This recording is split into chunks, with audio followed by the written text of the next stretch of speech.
ఈరోజు ముఖేష్ గౌడ గురించి అయితే మాట్లాడుకుందాము. సో గుప్పడంత మనసు సీరియల్ అయితే తెలుగులో టెలికాస్ట్ అయిన విషయం మనందరికీ తెలిసిందే. ఆ సీరియల్ తెలుగు అభిమానులను ఎంతగానో ఆకట్టుకుంది, అంటే చాలా చాలా ఆకట్టుకుంది అన్న విషయం కూడా తెలిసిందే. అయితే గుప్పడంత మనసు సీరియల్ తెలుగులో కాకుండా ఇంకా కన్నడలో కూడా టెలికాస్ట్ అయితే చేశారనమాట. సో తెలుగులో స్టార్ట్ అయినప్పటికీ అక్కడ కూడా సీరియల్ అయితే స్టార్ట్ చేసేసారు. అయితే ఇప్పుడు సీరియల్ అయితే ఎండ్ అయిన విషయం తెలిసిందే. సో తెలుగులో ఆ సీరియల్ ఎండ్ అయినప్పటికీ కన్నడలో కూడా కొంచెం గ్యాప్, అటు ఇటు గ్యాప్తో కన్నడలో కూడా ఎండ్ అయితే చేశారనమాట. సో తెలుగు అభిమానులు రిషిధరలు కనిపించకపోయేసరికి ఎంత బాధపడ్డారో, సో మళ్ళీ రావాలి అని ఎలా కోరుకున్నారో కన్నడలో కూడా అభిమానులు అదే విధంగా రిషిధర్లో మళ్ళీ రావాలని చాలా బాధపడడం అయితే జరిగిందనమాట.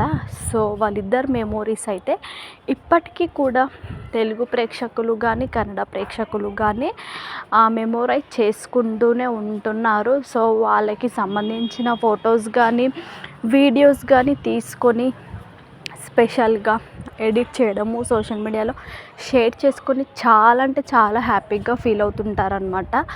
సో తెలుగు ప్రేక్షకులు ఎంత మిస్ అవుతున్నారో కన్నడ ప్రేక్షకులు కూడా అంతే మిస్ అవుతున్నారని మనకైతే తెలుస్తుందన్నమాట.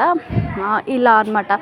ఎలా తెలుస్తుందంటే తెలుగులో ఎలా అయితే ఎడిట్ చేసుకొని హ్యాపీగా ఫీల్ అయ్యారో కన్నడ వాళ్ళు కూడా అలాగే రిషి సార్ ఫొటోస్ అయితే తీసుకొని, వసుధర ఫొటోస్ అయితే తీసుకొని ఎడిట్ చేయడము, సాంగ్స్ యాడ్ చేయడము బ్యాక్గ్రౌండ్లో, వాటిని మళ్ళీ సోషల్ మీడియాలో షేర్ చేయడము అలా అయితే చేయడం జరిగిందనమాట.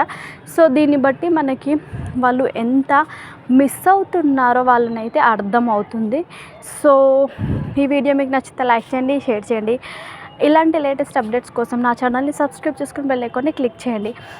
Thanks for watching.